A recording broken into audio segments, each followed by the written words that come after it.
Hello, everyone. Welcome back. Today, we're going to talk about a question that I get asked a lot, and that's where is the best place to get military-style combat training? Okay.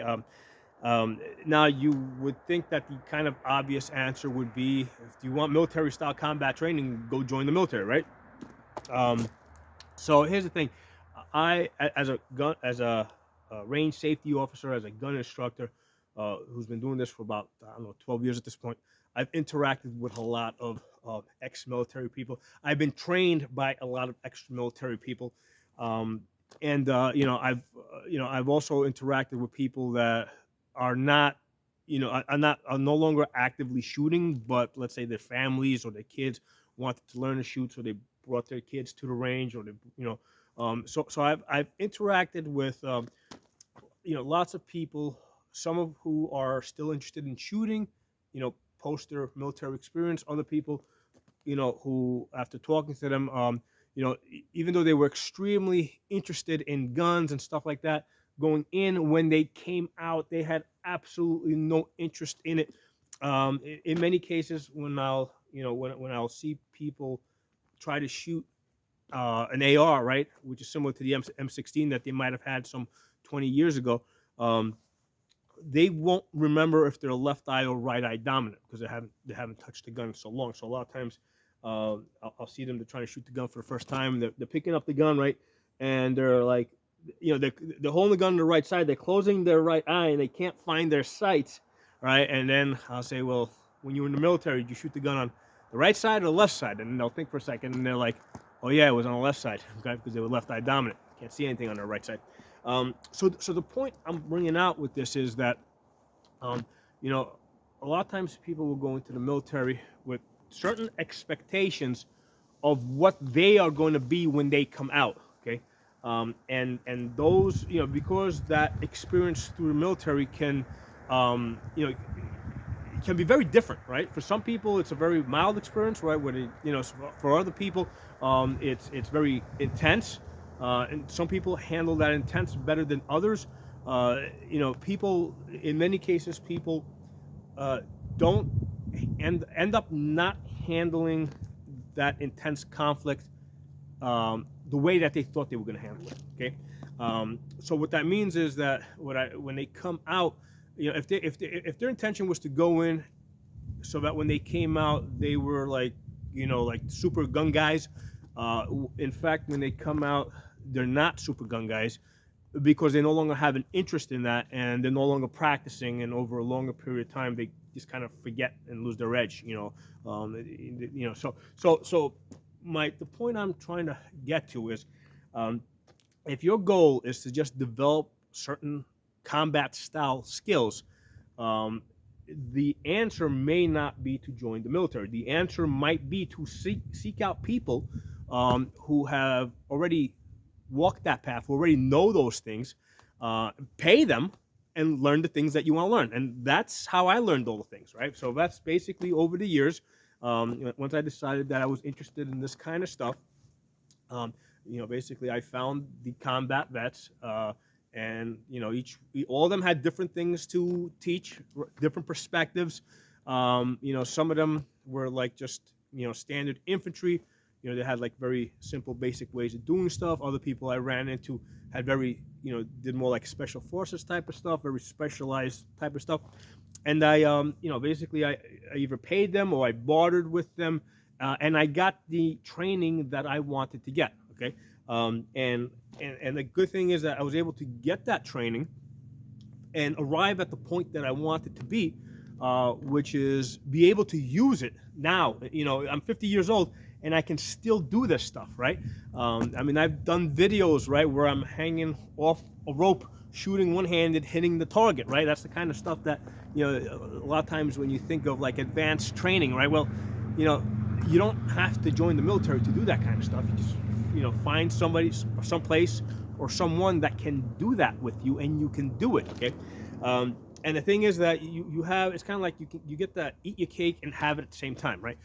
You get the training, you get the benefit of all this training, and you're not damaged. Okay, because a lot of times when people go into the military, they come out either physically damaged or mentally damaged, and the problem with that is that great, you got all this training, you got all this experience, but because of the damage that you received, you really can't use it as effectively, or you can't enjoy using it as effectively, right? Because I think that people, I think that part of the motivation that people want to get this level of training is that they want to have fun, right? They want to do the stuff that I do here every day, which is shoot guns, do lots of advanced type of training drills, and just have fun doing it.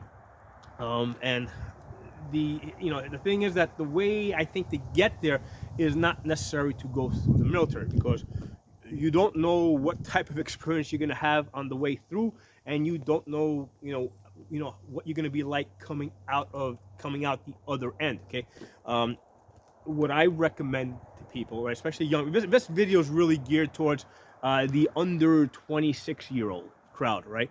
If you're over 26, chances are you've already figured it out. You picked the path, one way or the other, and you are where you are, and you're either happy with that or you're not happy with that, and that's fine. But for the under 26-year-old crowd that's kind of trying to figure out the best path to get this military style combat experience that they want, consider other options. There's I think over the last 20 years that we've been fighting these wars in Iraq and Afghanistan, we've created some 20 million veterans, right, that are out there that have lots of knowledge and experience. Okay, and that's where I got most of my knowledge and experience from. Okay, especially as a range safety officer, as a gun instructor, I was able to barter, with a lot of these vets to gain the knowledge that I wanted to gain. Okay, and the good thing is I was able to take this knowledge and benefit from it without being damaged either physically or mentally. And here I am, 50 years old, right, playing like an 18-year-old kid out here in the woods every day with guns. All right. So I'm kind of putting this out there as an alternative, right? If you want to go into the military, know why you're going. You're going there to serve. You're not going there to play with guns. Okay, you're going there to serve. And one of the things I'm going to tell people is, be careful who you pick for a boss. Okay, the boss being the commander in chief. The president of the United States. That's going to be your boss. Okay, whatever he says, you do. Okay, so be careful who you pick for a boss, whether you like the current boss, or you don't like the current boss, or you like the last one, or you didn't like the last one, or you don't know who the next one's going to be. You don't get a say. Once you sign, you don't get a say. You do what you are told. Okay. Now another interesting thing is a lot of times people will say they want to go into the military because they're looking to, they're looking to learn certain skills to advance their career. Okay. Or they want to develop a career. Well, I'll tell you guys an interesting story. I used to basically, for those of you that don't know, my background is accounting. Okay, I'm an accountant. I used to be a chief financial officer. Part of the reason why I can do all this stuff that I do is because I'm a good businessman. Okay, as a good businessman, I was able to make enough money to buy the skills that I wanted to learn, right? To buy the land and the machinery and all the things that I wanted to, that I needed to do the things that I would enjoy. Okay, so I didn't get to where I'm at by going to the military.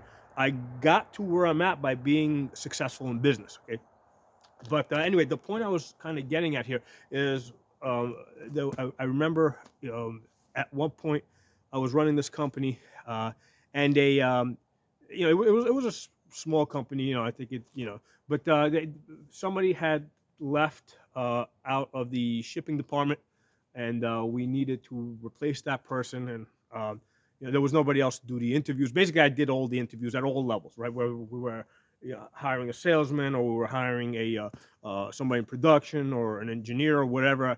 I ended up more or less interviewing everybody. I wasn't the only person that interviewed him, but I was one of the people that ended up interviewing everybody. So on I think at least 2 occasions, somebody out of my staff, right? I think it was a shipping department, would come to me and say, "Hey, I'm letting you know that I'm giving you 2 weeks notice or 4 weeks notice, whatever it was, because I'm going to go join the military. Okay, I'm like, okay, great, congratulations. And I would say, I'm happy for you. And why did you make this decision? It's just out of curiosity. This was before I got into any of this, so I was not a gun instructor at this point. All right. I would ask them why they decided to do this, and they would say, oh, because they were looking for opportunities, for new opportunity, for advancement, trying to learn some new skills. I'm like, okay, great, excellent. Okay. So I start interviewing, to replace that person, right? And people would come in, and the interesting thing is that some of the people that were coming in for interviews were people that were just coming out of the military, right? So these are now people coming out of the military interviewing for that same position as the guy that's now going into the military because they're looking for career opportunities. Right now, this guy's coming to me. I'm interviewing him, and I'm like, okay, great. What are you hoping to get out of this job? What you're interviewing for? I'm like, oh, I'm looking for new opportunities, career advancement. Basically, they're telling me the same exact thing that the guy that's leaving just told me. Right? They're coming in for the same reason that the guy that just left is leaving. Okay. Again, not passing judgment. Not, it's just giving you facts. That's something that I experienced on at least 2 occasions, where I had 2 military guys leaving, and then just in the interview process, I would have like ex-military guys coming in to fill that same position. So my conclusion, right? Because remember, now I'm observing this as somebody that doesn't have military experience. I'm observing this, and I'm like, well, he's leaving, he's coming in. I don't think that this is working out the way that they think it's going to work out. Okay. And I'm not telling you guys don't do this, right? I'm not saying don't join the military. What I will tell you is, if you want to go into the military, talk to a lot of ex-military people. People who have come out. Talk to them, pick their brains, and figure out why they went in. Did they get the things that they wanted to, right? Because it might be that some people are going to go in just because it's a family tradition. That's a whole other, if you're talking to somebody that went in because their father and the grandfather and the grandfather before that did it, all right? So if it's a family tradition, is that something that applies to you? Is this a tradition in your family? Is that the reason why you're doing it? If that's not the case, then that person's reason for doing it doesn't apply to you. So talk to the people that came out and find out why they went in.